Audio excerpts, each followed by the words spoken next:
మాతృదేవో భవ. Hi, my name is Gautam and I actually stay in Markajgi itself. I had this back pain. It's been 1.5 years. I have tried many treatments like chiropathy, oil massage, physiotherapy especially, but it didn't work out as much like what I expected. I strongly suggest homeopathy. You people can carry on with the homeopathy. Area Markajgiri and doctor name is like Nagesharao and the clinic name is Neocare Homeopathy. ఈ క్రోధినామ సంవత్సరంలో ధనురాశి వారికి గోచారం ఏ విధంగా ఉన్నది, దానివల్ల కలిగేటువంటి ఫలితం ఏ విధంగా ఉంటుంది అనేటువంటిది తెలుసుకునేటువంటి ప్రయత్నం చేద్దాము. ఈ ధనురాశి వారికి ఆదాయం 11, వ్యయం 5, రాజపూజ్యం 7, అవమానం 5. ఈ విషయంలో ఇక్కడికి వచ్చినప్పటికి మీకు ఆదాయం ఎక్కువగా ఉంది, రాజపూజ్యం ఎక్కువగా ఉంది, అంటే అవమానం కన్నా ఎక్కువగా ఉంది, ఆదాయం వ్యయం కన్నా ఎక్కువగా ఉంది. ఇక్కడి వరకు మనం చూసినటువంటి రాశుల్లో ఈ ధనురాశి వారికి ఎక్కువగా కనిపిస్తూ ఉన్నాయి. అయితే ఈ రాశి వారికి, ఈ ధనురాశి వారికి మే 1 నుండి సంవత్సరాంతం వరకు కూడా ఆయన గురుడు షష్ఠమ స్థానంలో రజితమూర్తిగా ఉన్నారు. అలాగే శనీశ్వరుడు వీరికి తృతీయ స్థానంలో లోహమూర్తిగా ఉన్నారు. రాహుకేతువులు సంవత్సర ప్రారంభం నుండి సంవత్సరం అంతం వరకు కూడా చతుర్థ రాజ్యస్థానం నందు సువర్ణమూర్తులుగా సంచరిస్తూ ఉన్నారు. దానివల్ల వచ్చేటటువంటిది ఏంటంటే వీరికి ఆరోగ్యం బాగుంటుంది. గతంలో జరిగిన దానికి నిరాశ చెందకుండా ధైర్యంతో వ్యవహరించడం, వృత్తి బలం పెరగడం, సంతానం కలిసి రావడం, కార్యనిర్వహణ చేయడం, ఇతరులకు తన వంతు సహాయం చేయడం, ఇవన్నీ జరుగుతూ ఉంటాయి. షష్ఠమ స్థాన గురుడు కష్టాలు కలిగిస్తూ ఉంటాడు. అక్టోబర్ నుండి జనవరిలో షష్ఠమ రాశి యందు గురుడు యొక్క వక్రగతి ప్రారంభమవుతుంది. ఆ వక్రగతి కాలంలో కొంచెము అనుకూలమైనటువంటి ఫలితాలు మాత్రం అప్పుడు ఆ అక్టోబర్ నుండి జనవరి వరకు, అక్టోబరు, నవంబరు, డిసెంబరు, జనవరి, ఒక 4 నెలలు మాత్రం కొంచెం మనకి అంత అపకారం జరగదు. కొంతవరకు శుభప్రదమైనటువంటి ఫలితాలు ఇవ్వడానికి సమర్థత కలుగుతూ ఉంటుంది. వీరికి ఈ సంవత్సరం ప్రారంభంలో తృతీయ స్థానం ముందు కుజుడు ధైర్యాన్ని, ప్రోత్సాహాన్ని, ధనాన్ని, సుఖాన్ని ఇస్తూ ఉంటాడు.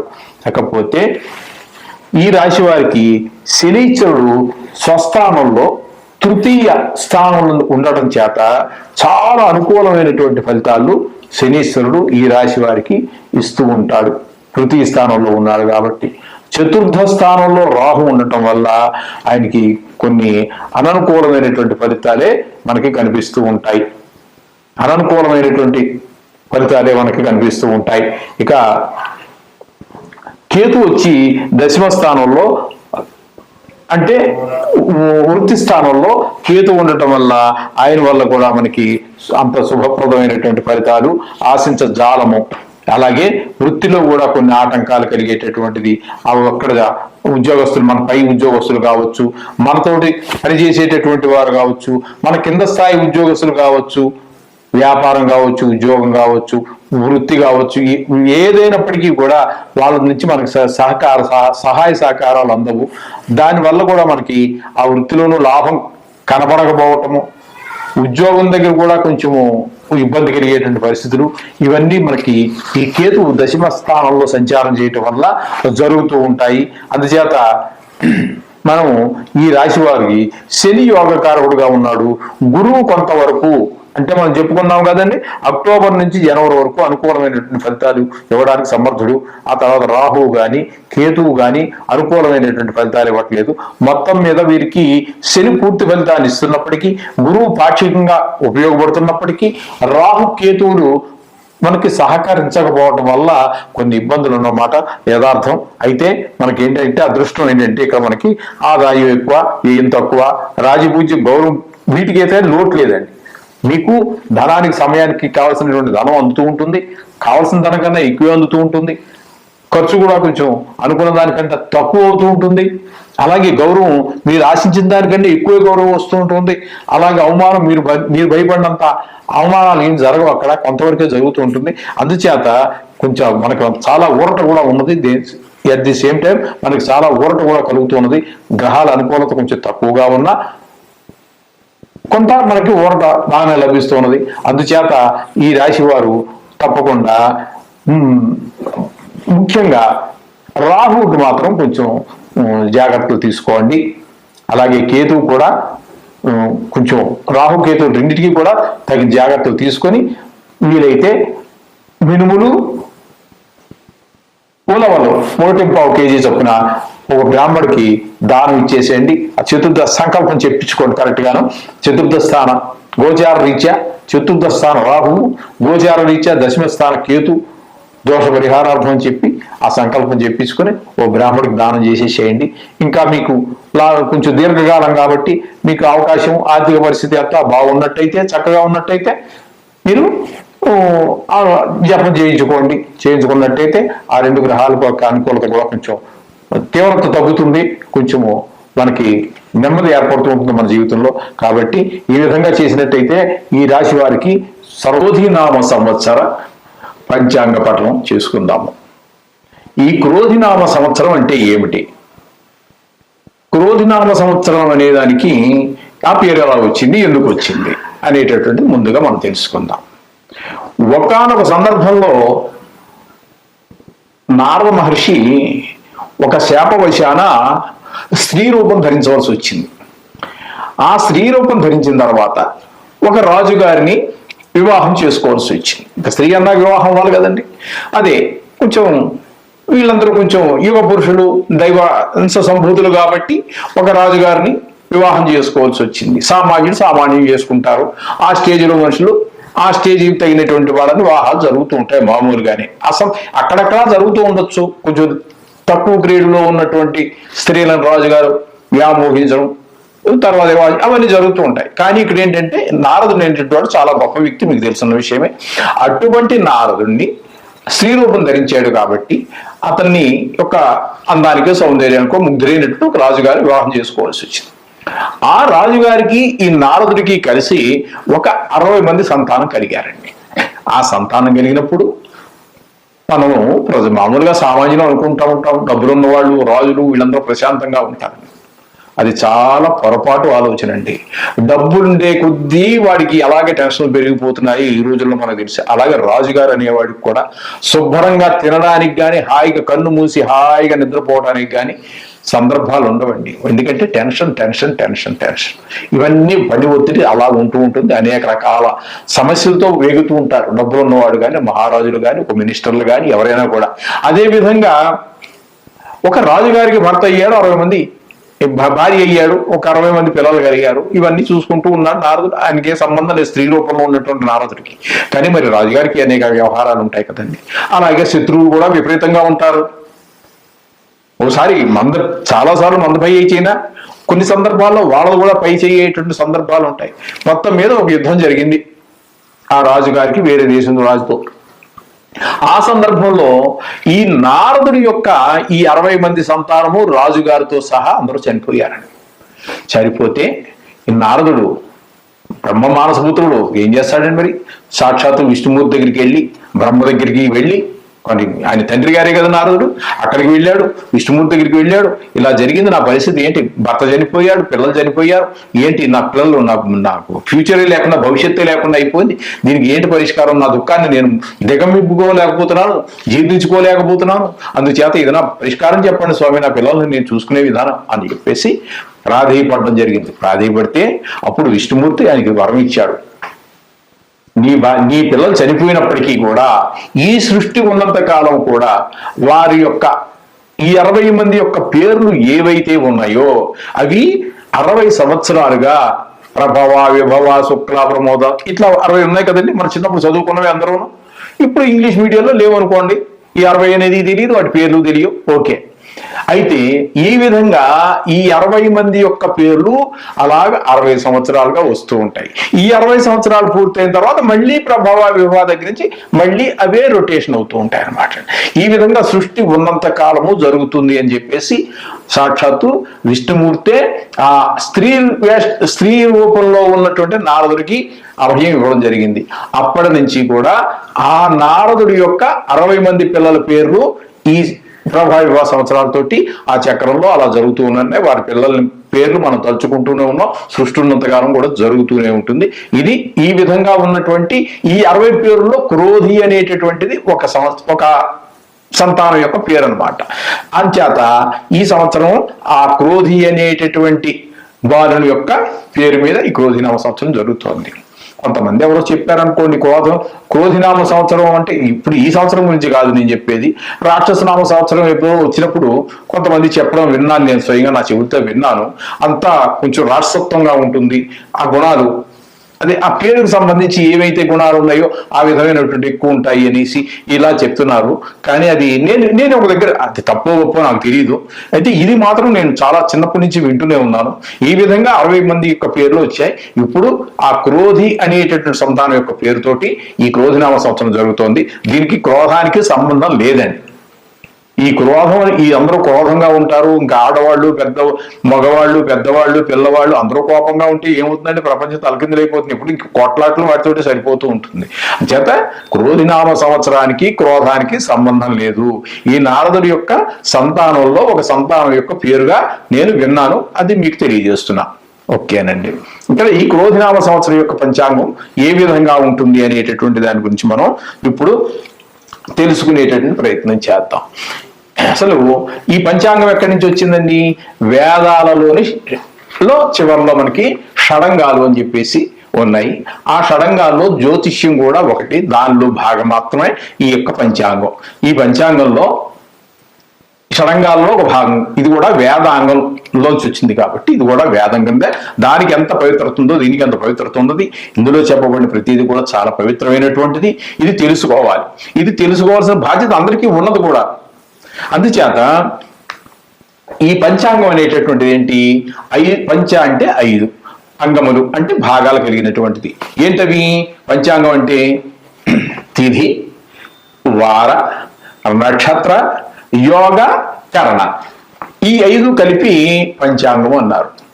ఈ తిథి అంటే మన పాడ్యమి, విధియ, తదియ, చవితి ఇవి ఉన్నాయి కదండి. అలా చివరిదాకా వచ్చి 14 అయిన తర్వాత చతుర్దశి అయిన తర్వాత శుక్లపక్షం కనుక అయినట్టయితే పౌర్ణమి వస్తుంది. పౌర్ణమి వెళ్ళిపోయిన తర్వాత నుంచి మళ్ళీ పాడ్యమి, విధియ వస్తాయి. చతుర్దశి వరకు మామూలు కంటిన్యూగా వస్తాయి.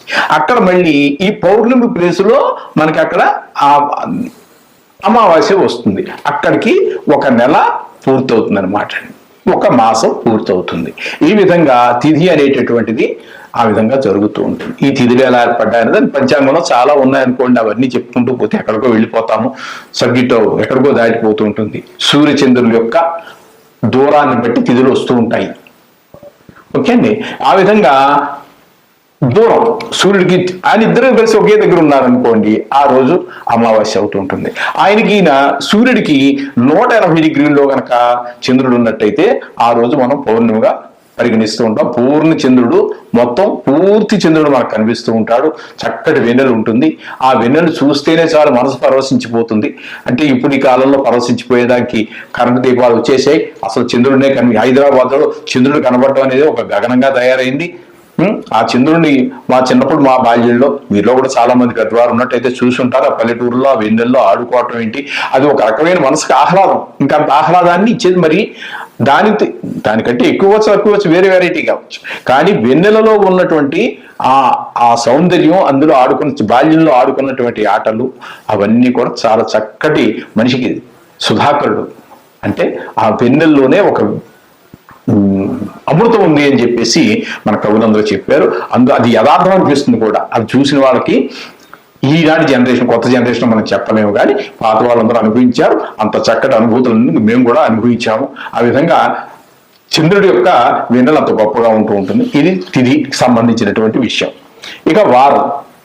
ఈ వారం అనేటటువంటిది అంటే ఆదివారము, సోమవారము, మంగళవారము, బుధవారము, గురువారము, శుక్రవారము, శనివారము. ఏమండి ఈ వారాల యొక్క పేర్లు ఇవేంటివి? మనకి నవగ్రహాలలో రాహుకేతువులు ఛాయాగ్రహాలను మనం చెప్పుకుంటున్నాం. వాటిని తీసి పక్కన పెట్టినట్టయితే ఏ వరుసలో మనకి ఆదివారం, సోమవారం ఉంచాయో అవే నవగ్రహాల యొక్క వరుస కూడా అలాగే ఉంటుంది.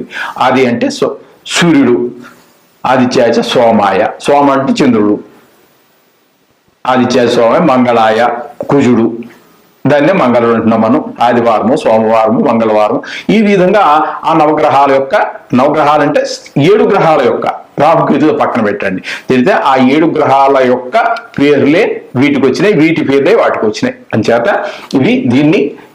వీటిని తిది, వారం, నక్షత్రం అశ్విని, భరణి, కృతిక, రోహిణి, ఇవి 27 ఉన్నాయి కదండి. ఇవి మనకి నక్షత్రాల యొక్క పేర్లు వీటి. అలాగే యోగము, కరణం ఇవన్నీ కూడా ఉన్నాయి. వాటిని మనం పెద్ద ఇంపార్టెంట్గా మన వాళ్ళు కూడా సంకల్పంలో చెప్పటం లేదు. అయితే ఇవన్నీ వినడం వల్ల మాకేంటి ప్రయోజనము అని చెప్పేసి కనుక మనం చూసినట్టయితే మన ప్రయోజనం లేకుండా ఇది చేయం కదండి. ఏం చేసినప్పటికీ ఒక ప్రయోజనం కావాలి మనిషికి. అటువంటి ప్రయోజనం ఏంటి అంటే మనకి ఇక్కడ ప్రయోజనం చెప్పారండి పెద్దలు, మనకు తెలియజేశారు. ప్రయోజనం ఖచ్చితంగా తెలియజేశారు. వారం యొక్క ఇది తిథి కనుక మనం చెప్పుకున్నట్టయితే దానివల్ల మనకి ఆయుష్ వర్ధనం, ఆయుష్ పెరుగుతుందని చెబుతున్నారు. నక్షత్రాలు వినడం వల్ల అయితే హరతే పాపం, పాపాలన్నీ నశించిపోతాయి నక్షత్రం యొక్క పేరు చెప్పుకోవటం వల్ల. యోగం వల్ల వినడం వల్ల రోగ నివారణ అని చెప్పారు, రోగాలు తగ్గుతాయి అని కూడా మనకి చెప్తున్నారు. కరణం అనేటటువంటి 16 ఉన్నాయి, దానివల్ల కార్యం సిద్ధిస్తూ ఉంటుంది. మనం ఏ పూజ చేసినా, మన ఇంటి దగ్గర మనం పూజ చేసుకున్నా, లేకపోతే గుళ్ళోకి వెళ్ళి పూజ చేసినా, అక్కడ అయ్యగారు మన యొక్క గోత్రనామాలని చెప్పిన తర్వాత ఈ తిథి, వార, నక్షత్ర, యోగకరణాల యొక్క వివరాలన్నీ కూడా చెప్తారు. ఆయన చెప్పి పూజ ప్రారంభిస్తూ ఉంటారు మనకి. ఎందుకని ఇవన్నీ తెలుసుకోవటం వల్ల ఈ ఫలితాలు ఉన్నాయి. అసలు సంకల్పం అంటే ఏంటి అంటే కాలం యొక్క సంకీర్తనం, కాలాన్ని తలుచుకోవాలి. ఈ కాలం అనేటటువంటిది ఏంటి? సాక్షాత్తు శ్రీకృష్ణుడే చెప్పాడు. కాలం అంటే భగవత్ స్వరూపమే కాలం. ఈ నెల కావచ్చు, సంవత్సరం కావచ్చు, యుగం కావచ్చు, ఓ పూట కావచ్చు, గంట కావచ్చు, నిమిషం కావచ్చు, ప్రతిదీ కూడా భగవంతుని యొక్క స్వరూపమే. అందువల్లనే ఇప్పుడు మనం పైకి చెప్పుకున్నా చూడండి, దానివల్ల ఆయుర్వర్ధం అవుతుందని, దీనివల్ల రోగం పోతుందని, ఇవన్నీ కూడా మనకి భగవత్ స్వరూపం కాబట్టి ఆ భగవంతుని కాలాన్ని కీర్తించడం జరిగితే ఆ భగవంతుని కీర్తించినట్టే. ఆయన్ని కీర్తించడానికి ముందే సంకల్పం మనం చెప్పుకుంటున్నాం. ఈ విధమైనటువంటి ఈ పంచాంగంలో వచ్చేటటువంటి తిథివార నక్షత్ర యోగకరణాలన్నీ కూడా ఆ సంకల్పంలో మనం చెప్పుకుంటూ ఉన్నాము. ఆ విధంగా చెప్పుకుంటూ ఉండడం ద్వారా అయితే శ్రీకృష్ణ భగవానుడు మనకి భగవద్గీతలో ఏం చెప్పాడు అంటే మనకి ప్రహ్లాదచాస్మి దైత్యానాం కాల కలయతామహం మృగాణాంచ ముగేంద్రోహం వైనతేయచ పక్షిణః అని చెప్పేసి అన్నాడు. అంటే కాల కలయతాం అహం అంటే ఈ కాలాన్ని మొత్తం నడిపించేది నేనే. ఇది వారం కావచ్చు, నెల కావచ్చు, సంవత్సరం కావచ్చు, దినం కావచ్చు, పూట కావచ్చు, నిమిషం కావచ్చు, క్షణం కూడా కావచ్చు, రెప్పపాటు కాలం కూడా కావచ్చు. అన్ని కూడా భగవంతుడి యొక్క అదుపార్జనలోనే జరుగుతూ ఉంటాయి. ఆ స్వరూపాన్ని నేనే కాలం అనేటువంటి వారితోటి అని చెప్పేసి అక్కడ కాలాయ అనేటువంటి కాలహ అనేటువంటి దాన్ని బట్టి మనం కాలం అంటే నేనే అని చెప్పేసి ఆయన కలయితాం అహం అని చెప్పేసి కాలాన్ని మొత్తం నడిపించేది నేనే కాలము అని చెప్పేసి సాక్షాత్తు శ్రీకృష్ణ భగవానుడే మనకి భగవద్గీతలో చెప్పాడు. కాబట్టి అంచేత ఈ సంకీర్తనం, కాల సంకీర్తనం చేసుకోవడం అదే సంకల్పం. ఆ సంకల్పాన్ని చేసుకోవడం వల్ల మనకి భగవంతుని ప్రార్థించినటువంటి ఫలితం ఈ 4 పైన చెప్పుకున్నటువంటి ఆయుషవర్ధనం, హరదే పాపం ఇవన్నీ పక్కన పెట్టండి. పక్కన పెట్టాల్సిన దాంతో పాటుగా భగవంతుని పూజ చేసినటువంటి పూర్తి ఫలితం కూడా మనకి వస్తుంది. ఏం చేయాలంటే సాక్షాత్తు శ్రీకృష్ణుని నోట్లోంచే మనం విన్నాం. ఈ విధంగా కలికాల యుగం గురించి మనం మాట్లాడుకోవాల్సి వస్తే దీన్ని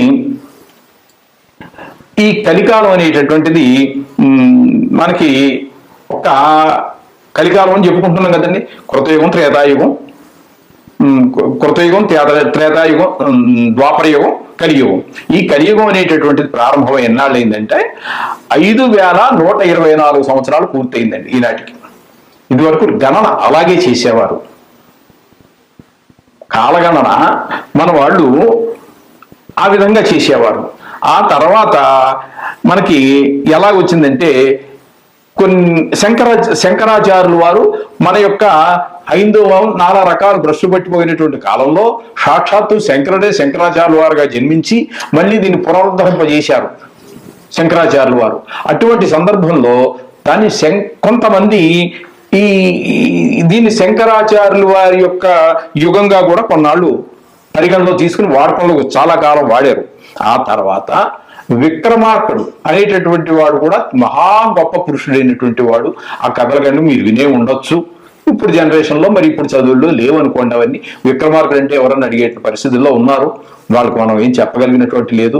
మళ్ళీ కాలం అంతా బాగుంది, అనుకూలమైనటువంటి పరిస్థితులు వస్తున్నాయి. మళ్ళా బాలరాముడి యొక్క ప్రతిష్ఠ జరిగింది, మరలా మన హిందుత్వానికి పునర్వైభవం రాగబోతోందని నా ప్రగాఢ విశ్వాసం, రావాలని కోరిక కూడా. అటువంటి సందర్భంలో మళ్ళీ మనం ఈ క్రీస్తు శకము ఇవన్నీ మనకు సంబంధించినటువంటివి, తర్వాత వచ్చినటువంటివి అవి చెప్పుకుంటున్నారు అందరూ. అవి మనకు అవసరం కూడా లేదు, వాటి గురించి మనం మాట్లాడక్కర్లేదు. ఆ విక్రమార్కుడు అనేటటువంటి ఆయన పుట్టి కూడా 2081 సంవత్సరాల కాలం గడిచిందండి. ఇవే సంకల్పంలో ఆనాడు చెప్పుకునేటటువంటిది. శాలివాహన శకం కూడా కొంతకాలం చెప్పుకున్నామండి. ఇది కూడా జరిగి 1946 సంవత్సరాల కాలం గడిచింది. ఇవి సంకల్పంలో మొట్టమొదటి చెప్పుకునేటట్టు ఆనాడు. ఇప్పుడు క్రీస్తు శకం వచ్చి దాని గురించి మనం మాట్లాడక్కర్లేదు. ఈ విధంగా మనకి తర్వాత వచ్చాయి. మన చదువుని బ్రిటిష్ వాళ్ళు కొంతకాలం, ఈ ముస్లిమ్స్ కొంతకాలం, ఈ విధమైనటువంటి వాళ్ళు పరిపాలన చేయటం, మనము తెలివి తక్కువతనం కానివ్వండి, అసమర్థత కానివ్వండి, ఐకమత్యత లోపం కానివ్వండి, చిన్ని రాజ్యాలుగా ఉండడం కానివ్వండి, ఒక్కరి మీద అవతల పక్కవాడు మనకు శత్రువే, వాడు హిందువే మనము హిందువే అయినా సరే వాడిని ఓడించడం కోసం ఎవరో పరాయి వాళ్ళ మీద ఆధారపడి వాడిని తీసుకొచ్చి ఇక్కడికి ప్రవేశం చేసి వాడి సహాయంతో మనవాడిని వాడగొట్టి పైవాడి సహాయంతో మనవాడిని వాడగొట్టుకుని మనమే పళ్ళు రాళ్ళగొట్టుకున్నాం. సరే ఇంకా అవన్నీ అక్కర్లేదు కూడా చరిత్రలో వెళ్ళిపోతే ఎక్కడికో వెళ్ళిపోతాము, అది అక్కర్లేదు. ఇవన్నీ అయిపోయిన తర్వాత వచ్చినటువంటివే మనకి ఈ ముస్లిం మతం కానివ్వండి, క్రిస్టియన్ మతం కానివ్వండి, ఆ క్రీస్తు శకాలు అవన్నీ మనం అక్కర్లేదు, మనం చెప్పుకోవాల్సిన పని కూడా. అందుచేత ఇవన్నీ కూడా భగవత్ స్వరూపంగానే మనం భావించాల్సి వస్తుంది. ఇకపోతే ఈ పంచాంగం అనేటటువంటి దాని గురించి ఇన్ని సంవత్సరాలుగా జరుగుతూ ఉన్నది. ఓకే, ఇప్పుడు మనం దీని గురించి ఏం చెప్పుకోదలుచుకున్నాము అంటే, ఈ సంవత్సరం మనకి క్రోధినామ సంవత్సరం ఉగాదితో మనకు ప్రారంభమవుతుంది. మరలా తర్వాత 2025లో ఉగాది అంటే పాల్గొన మాసం బహుళ అమావాస్యతో అంతమవుతుంది. అప్పటి వరకు ఇది మనం క్రోధినామ సంవత్సరంగానే మనం పరిగణించుకోవాలి. ఈ సంవత్సరంలో అనేక రకాలైనటువంటి శుభాలన్నీ జరుగుతూ ఉంటాయి. దాంతోపాటు కాలంలో అనేక రకాల మార్పులు ఉంటాయి. కేవలం శుభాలే జరుగుతాయని ఆశించకూడదు, అది అత్యాశ అవుతుంటుంది. అలాగే కొన్ని కష్టాలు కూడా ఉంటూ ఉంటాయి. ఏది ఏ విధంగా భగవన్ నిర్ణయం జరిగింది అనేటటువంటి దాని గురించి మనం ఇప్పుడు తెలుసుకోబోతున్నాం పంచాంగం గురించి. ఇప్పుడు ప్రతి సంవత్సరం కూడా ఈ పంచాంగ పఠనంలో భాగంగా పంటలు ఎలా పండుతాయి అంటే వ్యవసాయదారులకు ఎలా ఉంటుంది, పంటలు పండితేనే అంటే వ్యవసాయదారులకనే కాదండి, పంటలు పండకపోతే మనం ఏమి తినాలి, డబ్బులు తినలేం కదా. అందుచేత పంటలు బాగుంటేనే మొత్తం సమస్త ప్రాణికోటి బాగుంటుంది. అందుచేత పంటలు ఏ విధంగా పండుతూ ఉంటాయి, అందులో ఏ పంటలు ఎక్కువగా పండుతూ ఉంటాయి, ఏ పంటలు కొంచెం సరి అయిన ధర రాదు, తక్కువగా పండుతాయి, ఇలాంటి విషయాలు.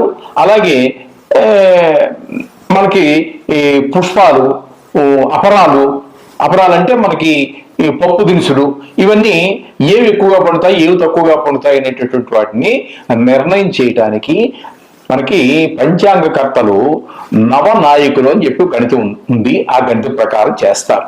అదంతా మన సబ్జెక్టులోకి వెళ్తే అది ఇప్పుడు తేలే విషయం కాదు. పంచాంగ పఠనంలో అది మనం చెప్పుకోవచ్చు జాలము. ఎందుకంటే ఈ సంవత్సరం మనకి ఎంతమంది శుభులు మంచి వాటికి మంచి మంచి ఈ నవనాయకుల్లో మంచి పని చేయడానికి ఎంతమంది శుభ గ్రహాలు ఉన్నాయి, ఎన్ని అశుభ గ్రహాలు ఉన్నాయి అనేటటువంటి దాన్ని బట్టి అవన్నీ గణితం చెప్తూ ఉంటుంది. అది ఆ ఫలితం మాత్రం మనం తెలుసుకుందాం. ఆ గణన అంతా ఇప్పుడు చేయలేము, కానీ ఆ ఫలితం గురించి మనం తెలుసుకునేటువంటి ప్రయత్నం చేద్దాం. ఈ క్రోధినామ సంవత్సరం మంగళవారంతో ప్రారంభమవుతోంది కాబట్టి ఆ వారానికి అధిపతి అయినటువంటి మంగళుడు అదే కుజుడు రాజుగా నిర్ణయం చేస్తారు. ఆ విధంగా ఈ క్రోధినామ సంవత్సరానికి ఇక్కడ రాజుగా కుజుడిని నిర్ణయం చేశారు. ఇంకా ఇతరత్రా కూడా ఆ గణన ప్రకారంగా కుజుడు ఇంకా వాటికి కూడా రావచ్చు, ఇంకా రాకనకపోవచ్చు. అయితే ఈ గణన ఏంటనేటటువంటి విషయాన్ని గురించి మనం పరిశీలించినట్టయితే ఈ సంవత్సరానికి రాజుగా, అలాగే సస్యాధిపతిగా, నీరసాధిపతిగా 3 వ్యవస్థలకి కుజుడు అధిపతిగా నిర్ణయించబడ్డాడు. దానివల్ల మనకి ఇక మంత్రి, సేనాపతి, అర్ఘ్యాధిపతి, మేఘాధిపతి వీటన్నిటికీ ఒక 4 భాగాలకి ఈ రాజ్యాంగం అనుకున్నాం కాసేపు. ఇందులో 4 భాగాలకి మనకి ఇక్కడ శనికి ఆధిపత్యం వచ్చింది. అంటే అక్కడ 3 వ్యవస్థలకి కుజుడు, 4 వ్యవస్థలకి ఇక్కడ శని నిర్ణయించబడ్డారు. ఇకపోతే పూర్వ సస్యాధిపతిగా చంద్రుడు, రసాధిపతిగా గురువు, ఈ విధంగా వీళ్ళందరూ ఏర్పాటు చేయడం జరిగింది.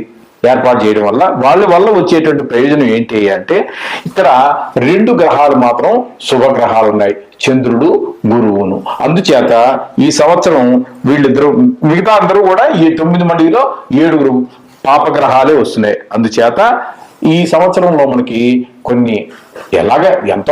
ఎంతో కొన్ని పాపగ్రహాలు ఉంటాయి ప్రతి సంవత్సరము. అలాగే కొన్ని గ్రహాలు పుణ్యగ్రహాలు ఉంటూ ఉంటాయి.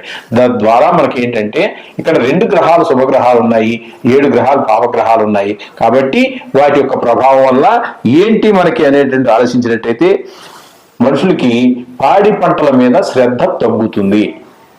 ఇది చాలా ఇంపార్టెంట్ అయినటువంటి విషయం. అలాగే అపరాలు ఇవన్నీ కూడా కొంచెం తగ్గేటటువంటి పరిస్థితి ఉంది. ఇక వర్షపాతం గురించి తీసుకున్నట్టయితే చాలా భాగం సముద్రంలోను, దాని తర్వాత భాగం పర్వత ప్రాంతాల్లోనూ ఈ విధంగా కురుస్తూ పోతుంది. మనకి అవసరమైనది వర్షపాతం శాతం 2% మాత్రమే.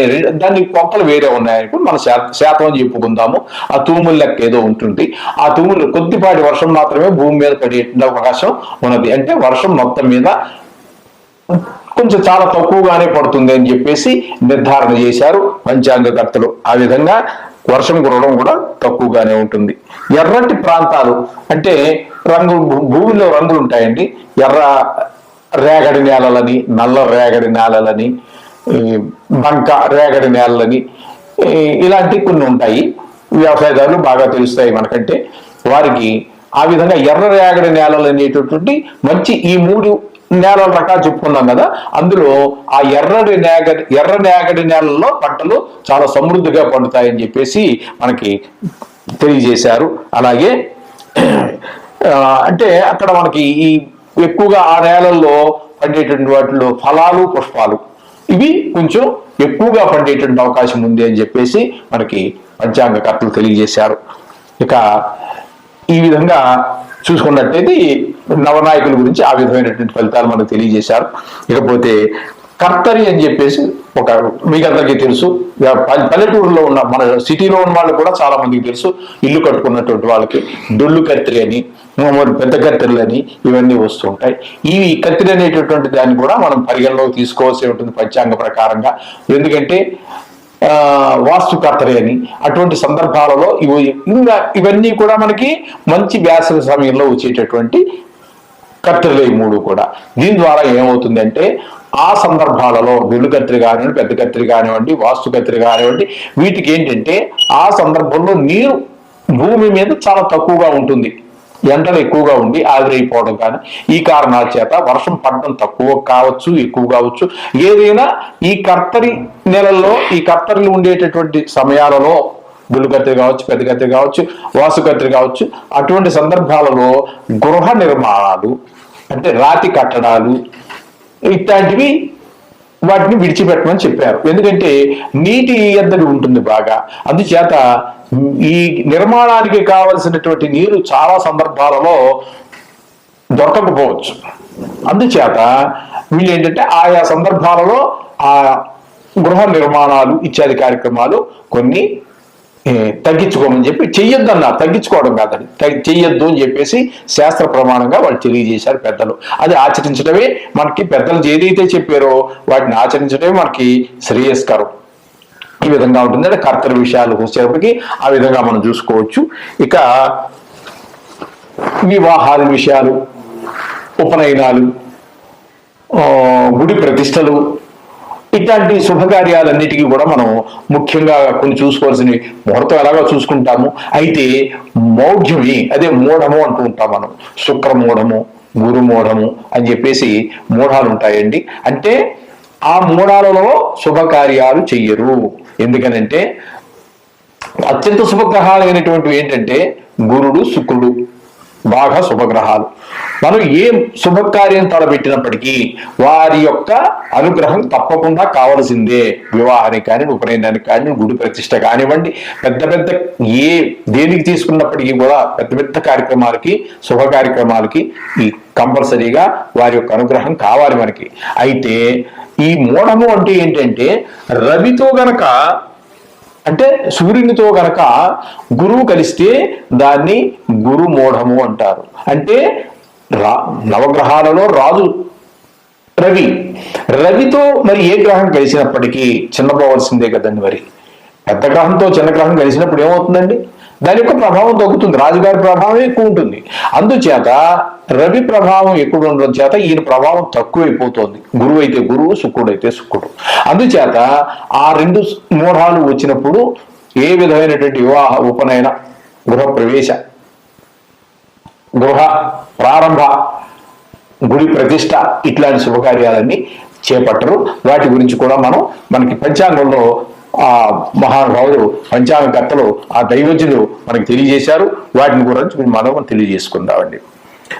ఈ నెల, అదే ఇది సంవత్సరంలో, క్రోధినామ సంవత్సరంలో మే 1వ తారీఖు నుండి చైత్ర బహుళ నవమవుతోందండి. ఆ రోజు నుండి మనకి శుక్రమూఢం ప్రారంభమవుతోంది. ఆ ప్రారంభమైనటువంటి శుక్రమూఢం మళ్ళీ మనకి ఎప్పుడంటే 7వ నెల 7వ తారీఖు 2024, 2025 అండి. 25 తప్పు పడ్డట్టున్నది. ఆ వేళ మూఢం వదిలేస్తే అప్పటి వరకు శుక్రమూఢం జరుగుతూనే ఉంటుంది. ఆ శుక్రమూఢంలో మనకి వివాహాది శుభకార్యాలు 24 24 తప్పు పడలేదు, రైటే. 7 అంటే 7వ తారీఖు 7వ నెల 2024 అంటే ఆషాఢ శుద్ధ విద్య ఆ వేళ ఆదివారం అవుతుంది. ఆ రోజు వరకు శుక్రమూఢం ఉంటుంది. అది శుభకార్యాలు జరగవు. ఇక గురుమూఢం గురించి మనం తెలుసుకున్నట్టయితే ఇక్కడ 5వ తారీఖు 5వ నెల 2024 నుండి గురుమూఢం ప్రారంభమవుతోందండి. ప్రారంభమై మళ్ళీ 1వ తారీఖు 6వ నెల 2024 ఆ రోజున గురుమూఢం వదిలేస్తుంది, అయిపోతుంది. అట్లాగే మరలా శుక్రమూఢం 18వ తారీఖు 3వ నెల 2025. ఇది కొంచెం గుర్తుపెట్టుకోండి. 24, 25 కన్ఫ్యూజ్ కావద్దు. నేనే కన్ఫ్యూజ్ అయ్యాను, అట్లా మీరు కూడా కన్ఫ్యూజ్ కావద్దు. 18వ తారీఖు మార్చి నెల 2025 ఆ రోజున మళ్ళీ శుక్రమూఢం ప్రారంభమవుతోంది. అదే నెలలో 28వ తారీఖు 3వ నెల అంటే మార్చి నెల 2025న శుక్రమూఢం వదిలిపెట్టేస్తోంది. ఈ సందర్భాలలో వివాహాలు కానీ మనం చెప్పుకున్నాం కదండి, శుభకార్యాలు ఇవి కానీ జరగవండి. ఇది మీరు ఎలాగా శుభకార్యం చేసినప్పుడు పంతులు గారు మీరు తప్పకుండా కలుస్తారు, మీకు పంతులు గారు కూడా తెలియజేస్తారు. కానీ ఇప్పుడు చెప్పుకోవాలి ఈ సందర్భంలో మనం. అప్పుడు విషయం అప్పుడు ఎలాగా మీరు ఖచ్చితంగా పంతులు గారు కలుస్తారు, పంతులు గారు ఎలాగా తెలియజేస్తారు. కానీ మనం పంచాంగపట్నం చెప్పుకుంటున్నాం కాబట్టి మనం ఖచ్చితంగా ఈ విషయాలన్నీ కూడా మనం ప్రస్తావించుకోవాల్సి ఉంటుంది. అదేవిధంగా ఇక్కడ మీకు పుష్కరాల గురించి కూడా మనం మాట్లాడుకోవాలి. ప్రతి సంవత్సరం కూడా ఏదో నదికి మనకి పుష్కరాలు వస్తూనే ఉంటాయి. 12 నెలలకి 12 రాసులు కదండి మనకి రాశిచక్రంలో 12 రాసులు ఉంటూ ఉంటాయి. అంచేత ఆ విధంగా 12 సంవత్సరాల్లోనూ కూడా అంటే ప్రతి సంవత్సరం కూడా ఏదో నదికి మనకి ఈ పుష్కరాలు వస్తూనే ఉంటాయి. ఈ సంవత్సరం మనకి 1వ తారీఖు 5వ నెల 2024 నుంచి 12 పుష్కరం అంటే 12 అదే 12 రోజుల్లో జరుగుతూ ఉంటుంది. పుష్కరం అంటే 12 అంటే 12 సంఖ్య లెక్కది 12 రోజులు ఖచ్చితంగా జరుగుతుంది. అలాగే సంవత్సరం అంతా కూడా పరమ పవిత్రంగా చూస్తారు. ప్రారంభ పుష్కరం అంటారు మొదటి 12 రోజుల్ని. సంవత్సరం అంతా కూడా అందులో దేవతలు సమస్త దేవతలు కొలువై ఉంటారని మన శాస్త్ర ప్రమాణం. అలాగే చివరిలో అంత్య పుష్కరాలని చెప్పేసి మళ్ళీ 12 రోజులు అక్కడ పూర్తి అయ్యేటప్పుడు చేస్తూ ఉంటారు. ఆ సందర్భాలలో ఎక్కడ లేని జన్మం అందరూ కూడా పుణ్యం కావాలని కోరుకునేటటువంటి వాళ్ళు, అవకాశం ఉన్నటువంటి వాళ్ళు, శరీర ఆరోగ్యం ఉన్నటువంటి వాళ్ళు, భక్తి ప్రపత్తులు ఉన్నటువంటి వాళ్ళు వెళ్ళి తప్పకుండా నదుల్లో స్నానం చేస్తూ ఉంటారు. ఇక్కడ ఈ సంవత్సరం నర్మదా నది యొక్క పుష్కరాలని జరుగుతూ ఉన్నాయి. ఈ సంవత్సరంలో 5వ తారీఖు 1వ తారీఖు 5వ నెల మే నెల ఫస్ట్ నుంచి ప్రారంభమవుతోంది. అందుచేత ఈ నర్మదా నది యొక్క పుష్కరాలుగా మనం ఈ సంవత్సరం మనకు తెలియజేశారు. ఇకపోతే ఈ సంవత్సరంలో ఫలితాలు ఎలా ఉంటాయి అనుకుంటే ఒక రకంగా చెప్పాలి అంటే తిండికి గుడ్డకి దేనికి లోటు ఉండదండి. అన్ని పంటలు ఎంత వర్షపాతం తక్కువగా ఉన్నప్పటికీ, ఎంత పాపగ్రహాలు ఎక్కువగా ఉన్నప్పటికీ కూడా తగినంత పంట అందరికీ తగినంత తినడానికి సరిపడేనంత పంట ఖచ్చితంగా దొరుకుతుంది. అలాగే ఇక గ్రహణాల గురించి కూడా మనం పంచాంగంలో చెప్పుకోవాల్సి ఉంటుందండి. సూర్యగ్రహణం, చంద్రగ్రహణం అనేటటువంటి కూడా చాలా ముఖ్యమైనటువంటి విషయాలు అవి కూడాను. ఎందుకంటే ఈ సందర్భాలలో మన ఏదైనా ఒక దేవత యొక్క అనుష్ఠానం తీసుకోవాలి గురువు గారి దగ్గర అనుకునేటటువంటి వారికి చాలా శుభమైనటువంటి ఫలితాలు ఇస్తూ ఉంటుంది. ఏదైనా ఒక మంత్ర జపం మనం ఒక గురువు గారి దగ్గర నుంచి తీసుకున్నాం, అది సిద్ధి పొందడానికి 10 లక్షలు జపం చేయాలి అంటారు. 10 లక్షలు చేయాలి అంటే చాలా కష్టమైనటువంటి విషయం. కానీ ఎటువంటి సందర్భాలలో అంటే ఎటువంటి సందర్భాలు అంటే సూర్యగ్రహణం కావచ్చు, చంద్రగ్రహణం కావచ్చు. ఈ గ్రహణ సమయాల్లో గనక అది గంటే ఉండండి, 4 గంటలు ఉండండి, అంతకంటే పెద్దగా ఎక్కువ ఏముండదు. 5-6 గంటల కన్నా కూడా ఎక్కువ ఉండదు. చాలా సుదీర్ఘంగా ఉన్నటువంటి చూసినప్పటికీ కూడా 4-5 గంటల కంటే ఉండవు. ఆ సందర్భంలో మనం ఆ గురువు గారి ద్వారా మనం ఆ సిద్ధి మంత్రాన్ని తీసుకొని అనుష్ఠానం తీసుకొని మనం ఆ 3 గంటలు ఖచ్చితంగా ఆ 3 గంటలు 4 గంటలు 2 గంటలు ఎంత టైం ఉంటే అంత టైము ఖచ్చితంగా ఆ మంత్రాన్ని ఏ మంత్రాన్ని అయితే మనం గురుగారి దగ్గర నుంచి తీసుకున్నామో అనుష్ఠానంగా దాన్ని కనుక మనం శ్రద్ధతో చేసినట్టయితే సిద్ధిస్తుంది అని చెప్పేసి మనకి శాస్త్రాలు చెబుతున్నాయి. ఆ 2 అంటే నువ్వు 5 లక్షలు చేయాల్సినంత చేయాల్సిన పని లేదు. ఇంకా నువ్వు ఆ 2 గంటలో 3 గంటలు చేస్తే సరిపోతుంది. ఇటువంటి వారు చాలా చాలా వాళ్ళ జీవితంలో ఒక అత్యంత శుభప్రదమైనటువంటి సందర్భంగా వాళ్ళు స్వీకరిస్తూ ఉంటారు. దానికి కొన్ని నక్షత్రాల వాళ్ళకి ఈ మోడాలు వచ్చినప్పుడు కొన్ని నక్షత్రాల వాళ్ళకి శుభాలు జరగవచ్చు, కొన్ని నక్షత్రాల వాళ్ళకి అశుభాలు జరగచ్చు. అలాగే గర్భిణీ స్త్రీలకి కొంచెము ఇబ్బంది కలిగించేటువంటి పరిస్థితులు ఉంటాయి. వాళ్ళు గ్రహణం చూడవద్దు అని చెప్తూ ఉంటారు. మనకి చంద్రగ్రహణం అనేది సామాన్యంగా రాత్రి వేళ వస్తూ ఉంటుంది, సూర్యగ్రహణం అనేది పగల వస్తుంటుంది. సూర్యగ్రహణం ఇంచుమించుగా మనకి అమావాస్య రోజే వస్తూ ఉంటుంది, చంద్రగ్రహణం పౌర్ణమి రోజునే వస్తూ ఉంటుంది. ఆ తగిన మనకి ఎలాగ ఇప్పుడు మీడియాలు కూడా బాగా ఎక్కువైనాయి, టీవీలో చెప్తారు, పంతులు గారు చెప్తారు. అందుచేత వాటిని తగిన శ్రద్ధలు తీసుకోండి. వాళ్ళు ఏ రాసుల వాళ్ళు ఏ నక్షత్ర వాళ్ళు జాగ్రత్తలు తీసుకోవాలో చెప్తున్నారు, అవన్నీ వారు పాటించండి. కొంతమంది ఈ మధ్యకాలంలో మా చిన్నప్పటికీ ఇప్పటికీ కొంచెం తేడా కనబడుతోందండి. ఏదో ఈ రాశి వాళ్ళు ఈ నక్షత్రం వాళ్ళు చూడద్దు అన్నట్టుగా చెప్పేవారు. ఈ మధ్యకాలంలో మరి ఇంచుమించుగా అన్ని నక్షత్రాల వాళ్ళకి అది మధ్యం ఫలితం అత్యంత శుభఫలితం, మధ్యం ఫలితం, నీచ ఫలితం అన్నట్టుగా ఏవో చాలా వస్తున్నాయి. మరి అది ఎంత యథార్థం అనేది నేను చెప్పలేనటువంటి విషయం. అది వాళ్ళు ఏదో ఒక ఆధారం పెట్టుకుని చెప్పు ఉండొచ్చు. ఆధారం లేకుండా చెప్తే మాత్రం దాన్ని మీరు అది ఎవరో మరి తేల్చాలి దీనికి ఆధారం లేదు అనేటటువంటి పెద్ద పెద్దలు ఉన్నారు. కాబట్టి అది అటువంటి ఆధారం లేని వాటి అయితే మనం విడిచిపెట్టచ్చు. ఎవరైనా చెప్పగలిగితే, కొంతమంది మహానుభావులు ఉన్నారు కదా తప్పు అని చెప్తున్నారు, టీవీలో చెప్తున్నారు, అది శాస్త్ర ప్రమాణం కాదని. అటువంటి వాటి ఏదైనా శాస్త్ర ప్రమాణం లేని మాటలు ఎవరైనా చెబితే చెబితే దాన్ని ఖండించే వాళ్ళు కూడా చాలా మంది ఉన్నారు. అటువంటి వాటి జరిగి మనం వెళ్ళక్కర్లేదు, దానివల్ల ఫలితం శూన్యంగా ఉంటుంది. ఊరికే భయభ్రాంతం చేసేటువంటివన్నీ, ఎందుకంటే ప్రజలు భయభ్రాంతం చేయకూడదు, అనవసరం. ఉన్నది ఉన్నట్టు శాస్త్రం ఎంతవరకు చెప్పిందో అంతవరకు చెప్తే చాలు, మనం పాటించు, అక్కడ గొప్ప ఉన్నట్టే. లేరు ఏమో ఇప్పుడు మడి కొత్తగా మనం శాస్త్రాలు రాయాల్సిన పని ఏమీ లేదు. అది అంచేత అది కొంచెం పాటించుకోవాల్సినటువంటి, మనం ఈ విధంగా మనం ఈ యొక్క క్రోధినామ సంవత్సరం యొక్క ఫలితాలని ఈ విధంగా మనం విశ్లేషించుకున్నాం. శుభం భూయాత్, అందరికీ శుభం జరగాలని, ఈ క్రోధినామ సంవత్సరంలో అందరికీ సర్వసుఖాలు సర్వ సౌఖ్యాలు సౌభాగ్యాలు ఏర్పడాలని ఆ దేవుని మనస్ఫూర్తిగా ప్రార్థిస్తూ ఉన్నాను. శుభం భూయాత్.